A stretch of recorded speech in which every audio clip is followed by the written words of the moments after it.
Dear students, in this video we will deal with abnormal molecular masses, Van 't Hoff's equation and degree of association and dissociation. तो पहले देखते हैं abnormal molecular मास क्या होता है. Abnormal molecular मास means जो normal molecular mass से differ करे मास, उसको एबनॉर्मल मॉलिक्यूलर मास कहा जाता है. इसका मतलब कि जो एक्सपेरिमेंटली वैल्यू आपने डिराइव की है कॉलिगेटिव प्रॉपर्टी के आधार पे मॉलिक्यूलर मास की, वो नॉर्मल वैल्यू जो हम फॉर्मूले के आधार पे निकालते हैं उससे बिल्कुल अलग हो. That is called abnormal molecular mass. और कॉलिगेटिव प्रॉपर्टीज जो होती हैं that we have studied and colligative properties shown here by delta, वो किसके प्रोपोर्शनल होती है? नंबर ऑफ सॉल्यूट पार्टिकल्स के. और जितनी भी कॉलिगेटिव प्रॉपर्टीज हमने पहले पढ़ी हैं वो इनवर्सली प्रोपोर्शनल है मॉलिक्यूलर वेट के. तो हम इसको इस तरीके से लिख सकते हैं कि molecular mass is inversely proportional to colligative property which is in turn inversely proportional to number of solute particles. अब देखिए इसमें 3 पॉइंट्स है. अगर किसी भी सॉल्यूट का मॉलिक्यूलर स्टेट सॉल्यूशन में एक जैसा रहता है, वो जैसा है वैसा ही रहता है, ना वो एसोसिएट करता है ना वो डिसोसिएट करता है, तो दोनों की वैल्यू जो आपने कॉलिगेटिव प्रॉपर्टी से मोलर मास निकाला है और जो फॉर्मूले से निकालेंगे वो दोनों की वैल्यू जो है वहां पे सेम आएगी. इसका मतलब both molecular masses observed and calculated will be same. अगर सॉल्यूट पार्टिकल्स एसोसिएट होते हैं सोल्यूशन में तो ऑब्वियस सी बात है कि number of solute particles solution में कम हो जाएंगे, उनके नंबर डिक्रीज हो जाएगा. और number of solute particles decrease होने का मतलब, क्योंकि डायरेक्टली प्रोपोर्शनल है कॉलिगेटिव प्रॉपर्टी के, तो कॉलिगेटिव प्रॉपर्टी भी डिक्रीज हो जाएगी. और इन टर्न मॉलिक्यूलर मास जो है, ऑब्जर्व्ड मॉलिक्यूलर मास जो है वो ज्यादा हो जाएगा क्योंकि वो इनवर्सली प्रोपोर्शनल है. इसी तरीके से अगर सॉल्यूट पार्टिकल्स डिसोशिएट होते हैं सोल्यूशन में तो नंबर ऑफ पार्टिकल्स इंक्रीज हो जाएंगे, in turn colligative property increase हो जाएगी और मॉलिक्यूलर मास जो है ऑब्जर्व वो कम हो जाएगा, जो हम नॉर्मल वैल्यू से एक्सपेक्ट करते हैं from that of chemical formula. तो अगर कोई एसोसिएशन डिसोसिएशन नहीं हो रहा है तो दोनों की वैल्यू इक्वल होगी. अगर एसोसिएशन हो रहा है तो मोलर मास जो है वो ज्यादा होगा एक्सपेक्टेड से, और अगर डिसोसिएशन हो रहा है तो मोलर मास लोअर होगा एक्सपेक्टेड वैल्यू से. Now let's come to the Van 't Hoff factor which is denoted by letter I. Van 't Hoff factor एक रेशियो है किसके बीच में? ऑब्जर्व्ड वैल्यू या एक्सपेरिमेंटल वैल्यू किसी भी कॉलिगेटिव प्रॉपर्टी की डिवाइडेड बाय नॉर्मल या calculated value of that colligative property. तो इसको हम इस तरीके से लिखेंगे I is equal to del observed upon del calculated. This is equation 1. इसी तरीके से जितनी भी कॉलिगेटिव प्रॉपर्टीज हमने पढ़ी हैं सब के लिए I की वैल्यू देखिए वैसे ही लिखी है. Lowering in vapour pressure, that is I is equal to lowering of vapor pressure observed upon calculated, elevation and boiling point observed upon calculated, freezing in depression and freezing point observed upon calculated, and osmotic pressure observed and calculated. This shows that all the colligative observed properties that is directly proportional to number of solute particles in the solution and calculated value is directly proportional to the normal number of particles. तो हम इस equation को और किस तरह लिख सकते हैं? I is equal to delta observed upon delta calculated, and because it is proportional to number of particles in solution upon normal number of particles. So this is the second equation. अब ये जो आपका colligative property है observed और calculated दोनों inversely proportional होता है molar mass के.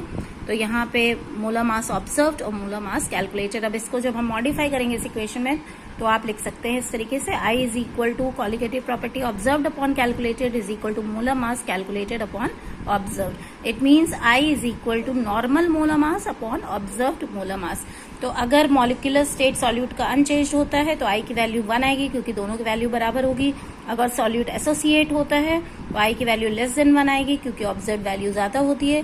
अगर सॉल्यूट डिसोशिएट करता है तो I की वैल्यू ज्यादा आएगी 1 से, क्योंकि तब नॉर्मल वैल्यू जो है वो ज्यादा होती है observe value of molar mass से, जो मैंने अभी आपको पहले बताया है. Now these are the modified equations of the various colligative properties. जैसे देखिए relative lowering of vapor pressure P naught minus P upon P naught is equal to I into mole fraction of solute. Elevation and boiling point is equal to I dot ebullioscopic constant into molality. Depression and freezing point is equal to I dot cryoscopic constant into molality, and for osmotic pressure pi V is equal to I dot nRT. And in this del TB, del FF, del F, TF, pi, all these represent the observed value of the respective colligative properties. Now let's see how to calculate the degree of association and dissociation. So firstly is degree of association which is denoted by here alpha. Degree of dissociation is defined as fraction of total number of moles of solute which undergo association in the solution. That means the formula of alpha will be number of moles of solute undergoing association upon total number of molecules. Now this we will derive it with the help of equation Na, number of molecules of A, when associate it will form An. So initially we have taken 1 mole of A and alpha is the degree of association. So at equilibrium, number of moles of A which is left undissociated will be 1 minus alpha, and number of moles of An will be alpha by n, where n is the number of molecules of A. So total number of moles in the solution will be 1 minus alpha plus alpha by n. That is, we will add these two. That is undissociated and the number of moles formed by dissociation. We will add both of them and we will get total number of moles in the solution. Now we will put this value in I, that is Van 't Hoff factor is equal to calculated molar mass upon observed molecular mass is equal to number of particles in solution upon normal number of particles. So here the number of particles in solution is this 1 minus alpha plus alpha by n, and normal number of particles is 1. Now on calculation, and here instead of I will put calculated molar mass upon observed molar mass, and if you solve it you will get finally this fraction, that is alpha is equal to the difference between calculated and observed molar mass divided by observed molar mass into n upon n minus 1, which will give you the alpha of degree of association.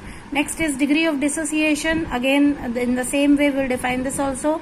Total number of solute particles undergoing dissociation divided by total number of moles of solute taken. So here again we will take an equation. A is dissociating to give you N1B, N2C, where N1, N2 all these are number of moles, and B, C all these are ionic species.